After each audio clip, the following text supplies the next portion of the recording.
اللہ یہ بتاتے ہیں اگر ختم ہو گیا جو صورت تھی وہ باقی نہیں رہی تو پہلے کا جو حکم تھا وہ تو پھر لوٹ آتا ہے. بندے کو اللہ سمجھانا چاہتے ہیں ذکر کر میرے بندے تیرے لیے اسی میں بہت فائدہ ہے. اللہ تبارک و تعالیٰ عبادتوں میں مختلف چیزوں کا حکم دے. کہیں قرآن پڑھنے کا حکم ہے تو کہیں حج کرنے کا حکم ہے, کہیں تلاوت کرنے کا حکم ہے تو کہیں روزہ رکھنے کا حکم ہے, کہیں زکوٰۃ دینے کا حکم ہے تو کہیں صدقہ کرنے کا حکم ہے. کہیں بھی اللہ نے یہ حکم نہیں دیا کہ وہ عبادت زیادہ کرو. کہیں حکم نہیں زیادہ روزے رکھو نہیں, یا زیادہ تلاوت کرو نہیں, زیادہ صدقہ دو زکوٰۃ کو نہیں. لیکن جب ذکر کی بات جب آتی ہے اللہ تبارک و تعالیٰ فرماتے ہیں وَاذْكُرُوا اللہ کا ذکر کرو. کیسا ذکر کرتی ہے خوب کرو, بہت زیادہ کرو لعلکم تفلحون تاکہ تم کامیاب ہو جاؤ. تھوڑا ذکر آدمی کی کامیابی کے لیے کافی نہیں. شیطان 24 گھنٹے ہر گھنٹے کے ہر منٹ کے ہر سیکنڈ بندے کو گمراہ کرنے کے لیے کوشش کرتے رہتا ہے, چھوڑے گا نہیں. اسی لیے ہمیشہ ذکر کرو. اما عائشہ رضی اللہ عنہ سے روایت ہے, فرماتی ہیں رسول اللہ صلی اللہ علیہ وسلم ہمیشہ ذکر کرتے تھے.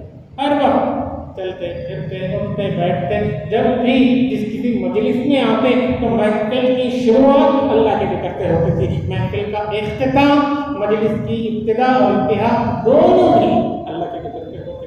حتیٰ کہ اٹھتے ہوئے تو سارے مجلس کی دعا پڑھنا بھی منقول ہے. ہم دیکھتے ہیں عام طور پر تعلیم میں جب حدیثیں پڑھتے ہیں ان کی تشریح پڑھی جاتی ہے تو اس کے وقت وہ کفارہ مجلس کی دعا پڑھتے ہیں. بزرگان محترم, ترمذی شریف میں ان ساری چیزوں کی بہت تفصیل کے ساتھ حدیثیں. ذکر ایک ہے زبانی ذکر اور ایک ہے قلبی ذکر. زبانی ذکر زبان سے بولنا اللہ اللہ سبحان اللہ الحمدللہ ولا الہ الا اللہ واللہ اکبر. زبانی ذکر کے لیے وضو تو بہت بہتر ہے, نہ بھی ہو تو قلبی ذکر تو کر سکتے ہیں. قلبی ذکر کیا, استنجا میں جانے سے پہلے دعا پڑھ کر جانا, بھول گئے تو کیا کرنا, وہاں جا کر وہ دعا پڑھ رہا ہوں یہ سوچ لینا, یہ قلبی ذکر ہے. ایک تو یہ ہے. دوسرا یہ قلبی ذکر اللہ کے نعمتوں کو, اللہ کے احسانات کو سوچنا دل کے اندر اور ان کے بارے میں غور و فکر کرنا. ایک چھوٹا پنکھا ہے فین, جب تک کوئی بٹن نہیں ڈالتا وہ فین نہیں چلتا. جب کوئی بٹن ڈالتا ہے تو فین پھرنے لگتا ہے. اتنی بڑی کائنات, زمین, چاند, سورج, ستارے, سیارے, یہ کیا خود بخود وجود میں آ گئے, کوئی اس کا بنانے والا نہیں. عرب میں بہت سارے واقعات اللہ کی وحدانیت پر لکھے ہیں. ریگستانی علاقہ ہے, چاروں طرف بالوں کے بالوں, وہاں کچھ مینگنیاں گری ہوئی ہیں بکری کے. دیکھ کر دیہات کے کھیڑے پاڑے کے لوگ توحید پر اس سے دلیل لیتے. دیکھو ان مینگنیوں کو دیکھ کر پتہ چلتا ہے ادھر سے بکری گزری, بکرا گزرا, کوئی جانور. اسی سے کائنات کو دیکھو تو اللہ کا وجود, اللہ کا موجود ہونا سمجھ میں آتا ہے. انسان ٹیکنالوجی میں کتنی ترقی کر گیا, ایک سے بڑھ کر ایک, لیکن اس کے باوجود انسان اپنے اندر غور کرے. پانی دماغ میں ایک حصے میں ہے, وہ پانی ناک سے آتا ہے تو میٹ, منہ سے آتا ہے تو تھوک, اور بلغم کی شکل میں آتا ہے تو وہ صفرا, اور کان سے یا پھر دوسرے جگہ سے پیپ کی شکل میں بہتا ہے تو گندا پانی. ایک ہی جگہ ہے پانی, ایک جگہ سے اللہ 4 الگ الگ حصوں سے نکالتے ہیں تو ان کی 4 الگ الگ شکلیں. انسان اللہ تبارک و تعالیٰ کے مخلوق میں ایسی مخلوق ہے, خود انسان اس انسان کا کبھی مقابلہ نہیں کر سکتا. خلقت میں, پیدائش اور بناوٹ میں کیا کیا بنا دیا, کمپیوٹر, فون, انٹرنیٹ, میڈیکل کے لیے ایک سے بڑھ کر ایک ایکوپمنٹ, مشین کے مشین, لیکن انسان اپنے بارے میں غور کرے. اللہ تبارک و تعالیٰ نے انسانی شکل میں ایک ایسی مخلوق بنائی ہے جو ارادے سے کام کرتی ہے. یہاں بیٹھے ہیں، کسی کو طہارت کا تقاضا ہوا تو یہیں طہارت نہیں نکل جائے. طہارت کو پکڑے رکھنے کے لیے بٹن ڈالنا نہیں پڑا. طہارت خانہ تو ہوتے وہاں جا کر طہارت کرتے ہیں. ناڑا کھولتے ہیں تو دوسری ضرورت ہے. فقط طہارت کی بات کرو. طہارت کرنے کے لیے کوئی بٹن دبانا پڑا گیا نہیں پڑا. یہاں ارادہ ہے کہ جگہ مقدس پاک، اس کا تقدس ہمیں یہاں طہارت کرنے سے روکتا ہے. وہاں جانے کے بعد وہ جگہ اسی کے لیے ہے، تو اس جگہ قضائے حاجت انسانی ضرورتیں بھی اب وہاں تو فارغ ہونا ہے. ارادہ ہے یا نہ کرنے کا، وہ کرنے کا ارادے کی بنیاد پر ہماری مشین کام کرتی ہے. ایسے کوئی ایک مشین بناؤ، انسان کے بتائے کتنی معلومات کے اندر ہے، ایک مشین بناؤ نہیں بنا سکتے. تبھی مانو اللہ موجود ہے. ان چیزوں میں غور و فکر کرنا یہ قلبی فکر ہے. ایک قلبی فکر یہ بھی ہے جو نقشبندیہ سلسلے میں بتلایا جاتا ہے مراقبے کی شکل میں. مجلس ذکر میں بیٹھنے والے اور ذکر کو بار بار سنتے ہیں، آنکھیں بند کر لیں، تصور کر لیں اللہ کی رحمت آ رہی ہے، میرے دل میں سما رہی ہے، میرے دل سے گناہوں کی ظلمت اور سیاہی دور ہو رہی ہے. میرا دل بول رہا ہے اللہ اللہ اللہ. یعنی کہ دل اللہ اللہ بولنے کی ایک جگہ ہے، وہاں پہ جاری ہونا ذکر. پھر اس کے بعد اس میں کئی مقامات ہیں، اور مقامات پر محنت کروائی جاتی ہے. وہ ایک مستقل کورس ہے، جیسا 10th کے بعد انٹر کے بعد ڈگری، اس کے اندر اسباق 35 اسباق. نقشبندیہ سلسلے کے جو مشائخ ہوتے ہیں اولیاء، وہ ہر سانس میں اللہ کا ذکر کرتے ہیں. ان کا ہر قدم اللہ کے ذکر پہ ہوتا ہے. ایسے مشق اس میں کرائی جاتی ہے. بزرگان محترم، یہ ذکر نہایت مقدس ہے، نہایت ضروری ہے. آدمی یہ میڈیکل کے لائن سے اس تحقیق پہ تو پہنچا، زہریلی چیزیں کھانے سے مر جاتا، لیکن ہمارے شہر کرنول کو ایک وقت میں 52 اولیاء کا مٹھ کہا جاتا.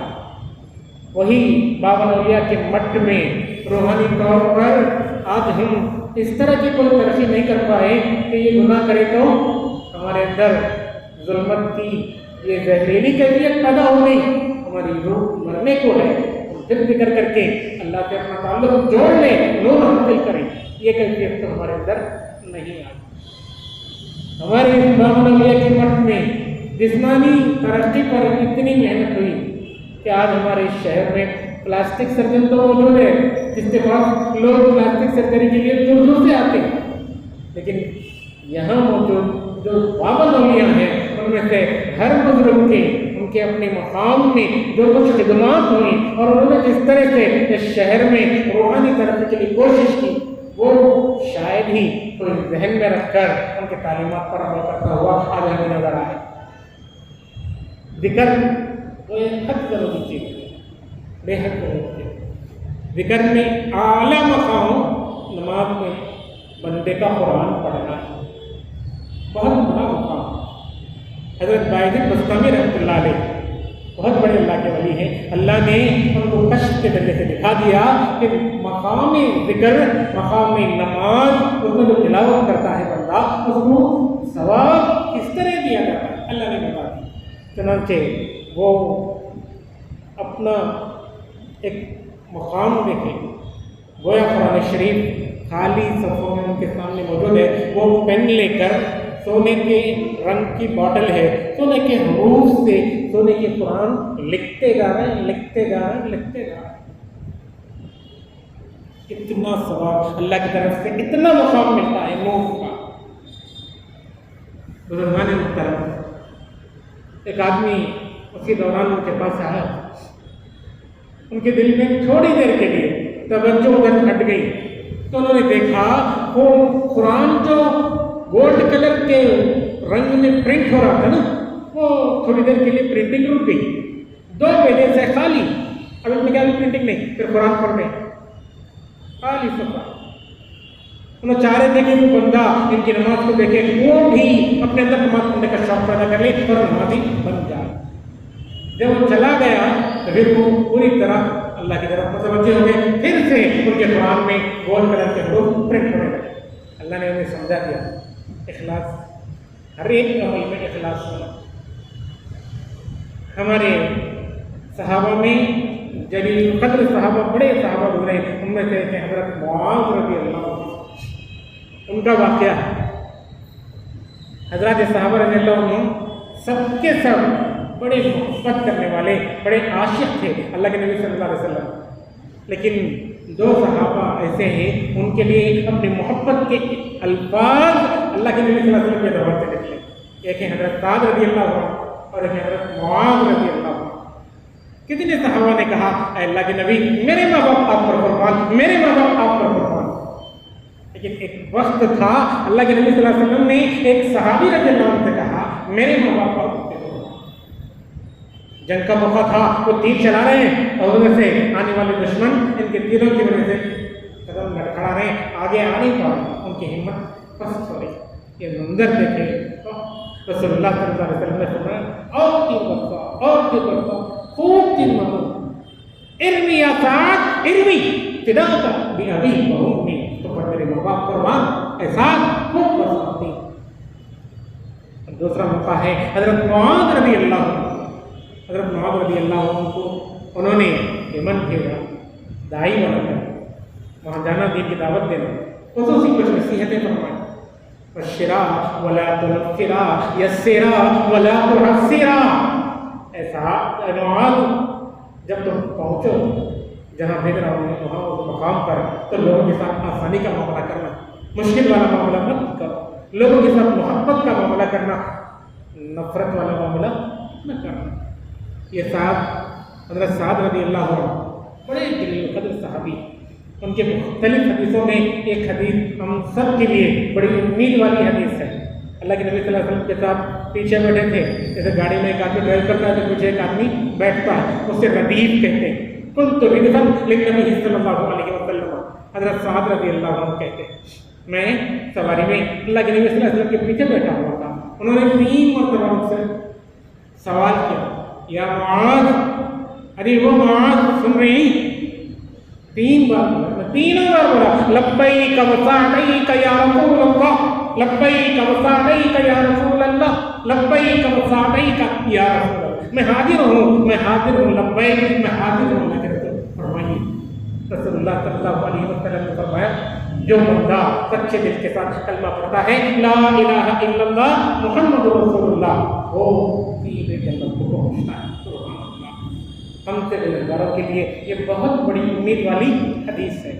بزرگان محترم، یہی سعد رضی اللہ عنہ جب ایک مرتبہ اللہ کے نبی صلی اللہ علیہ وسلم سے ملے تو ان کے لیے رسول اللہ صلی اللہ علیہ وسلم نے فرمایا یا معاذ واللہ انی لأحبک، اے معاذ اللہ کی قسم میں تم سے محبت کرتا ہوں، اے معاذ اللہ کی قسم میں تم سے محبت کرتا ہوں۔ جب دل میں محبت ہوتی ہے اس کا اظہار بھی ہوتا ہے۔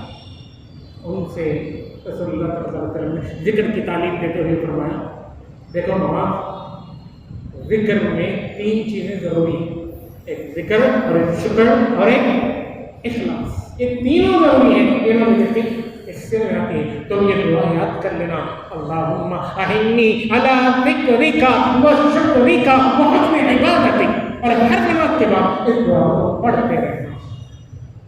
پہلے تو محبت کا اظہار، تم میرے خاص ہو، تم میرے محبوب ہو، میں تم سے محبت کرتا ہوں، تمہیں بہت چاہتا ہوں۔ پھر اس کے بعد ان کے لیے زبردست گفٹ دی، ایسا گفٹ جو بہت ہی قیمتی، نہایت عمدہ۔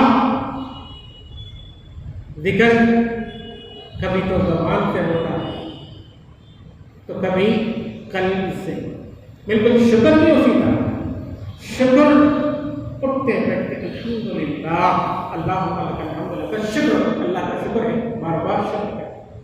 شکر کا فائدہ کیا؟ لئن شکرتم لأزیدنکم، اللہ فرماتے ہیں شکر کرو، شکر کرو گے تمہیں اپنی نعمتوں میں خوب بڑھو گی، نعمتیں بڑھا کر دو نعمتوں میں، اللہ فرماتے ہیں۔ ایک شکر جو زبان سے ادا ہوتا وہ شکر لسانی، اور ایک شکر عملی۔ کوئی بندہ ہے بوجھ اٹھا نہیں پا رہا، اسے ذرا ساتھ دو تو اٹھا نہیں، ہر کمزور کو، ہر ضرورت مند کو ان سے جو ممکنہ مدد ہو سکتی ہے وہ ہم اس کی مدد کے طور پر کر دیا کریں، تو یہ شکر عملی کہلاتا ہے۔ بزرگان محترم، اس کے بعد نمبر آتا ہے حسن عبادت یعنی اخلاص کا۔ جیسے ابھی میں بستانی رحمۃ اللہ علیہ کے واقعے میں اخلاص تھا تو پڑھ رہے ہیں آیت سونے کے حروفوں پہ لکھ کے جا رہی، تھوڑی دیر کے لیے اخلاص ہٹ گیا تو صفحہ خالی ہو گیا۔ اللہ کا نام فقط اتنا عمدہ ہے، اتنا عمدہ ہے، جہاں نام لیا جاتا ہے وہاں نور برستا ہے۔ اللہ فرماتے ہیں میرے بندے، میں تیرے گمان کے مطابق فیصلہ کرتا ہوں، تو میرا ذکر کرے گا آدمیوں کے لوگوں کے مجمع میں تو میں تیرا ذکر کروں گا اس سے بہتر فرشتوں کے مجمع میں۔ آج بڑے بڑے پولیٹیکل لیڈرز کے بعد ایک چھوٹے آدمی کا نام لیے وہ چھوٹا آدمی بہت خوش ہو جاتا، اتنا بڑا پولیٹیکل لیڈر میرا نام لیا۔ اللہ تو اللہ بادشاہ کی بادشاہ، جب اللہ کے بعد ہمارا نام لیا جاتا ہے، اے اللہ تیرے بندے نے تیرا ذکر کیا تو ہماری کتنی بڑی خوش نصیبی کی بات۔ اللہ تو فرماتے ہیں میرا بندہ اگر میرے پاس ایک بالش آتا ہے تو میں ایک ہاتھ آتا ہوں، ایک ہاتھ آتا ہے تو میں اور بھی زیادہ اس کے قریب ہوتا ہوں، چل کر آتا ہے تو میں دوڑ کر آتا ہوں۔ اللہ ہمارے بڑے قدردان ہیں، اسی لیے ہمیں حکم دیتے ہیں۔ اللہ کا نام روحانی طور پر تو اتنا کچھ کرتا ہے، دیکھنے میں بھی چیزوں کو بڑا بناتے ہوئے مؤثر طریقے سے کام کرتا ہے۔ اللہ کا نام لینا واقعات میں ہے، اللہ کے نبی صلی اللہ علیہ وسلم جنگ کے بعد ایک درخت کے نیچے لیٹے ہیں، اپنی تلوار انہوں نے درخت کے اندر ایک جگہ لٹکا، اتنے میں ایک دشمن آ گیا، وہ تلوار لیا اور اللہ کے نبی صلی اللہ علیہ وسلم کے گلے پر رکھ کے پوچھنے لگا، بتاؤ محمد من یمنعک منی، تمہیں کون بتائے گا مجھ سے؟ تو صرف اللہ کے نبی صلی اللہ علیہ وسلم نے اتنا کہا اپنے جوار مبارک سے، اللہ اللہ اللہ، ایک لفظ اور زبان مبارک سے نکلنے کی دیری تھی، وہ زبان پیچھے گر گئی، پھر وہ تلوار اللہ کے وسلم ہاتھ سے چھوٹ گئی تو ساتھ میں گئی، اب تم بتاؤ تمہیں کون بتائے گا میرے ہاتھ سے؟ اب وہ آدمی خوب طرح تعریفیں کرنے لگا، منت نوازت کرنے لگا، اے محمد آپ تو قریشی ہیں، قریش قبیلوں میں بڑا قبیلہ، ان کے بڑے اونچے اچھے آداب اپنے رسول پہ جب وہ قابو پاتے ہیں تو معاف کرتے ہیں، رسول کو سکھا نہیں دیتے۔ آپ بھی اپنے رسول پہ قابو پائے ہیں، قریشی ہیں، آپ کی شان یہ ہے کہ آپ مجھے معاف کر دیں، رسول اللہ صلی اللہ علیہ وسلم معاف کر دیں۔ ایک بزرگ کا واقعہ ہے، ایک بزرگ پورا گاؤں خالی ہو گیا تھا، مسجد میں وہ اکیلے پہنچے، بادشاہ اس گاؤں کو برباد کرنے آ رہا تھا، بزرگ مسجد میں بیٹھے رہے، بادشاہ کو اطلاع ملی وہ مسجد میں، تو مسجد آیا اور ان کو ایک دم بے ادبی اور گستاخی کے الفاظ سے بولا، کیا تمہیں میرا ڈر نہیں؟ تم نے کیوں گاؤں چھوڑ کر باہر جانے کا رخ نہیں کیا؟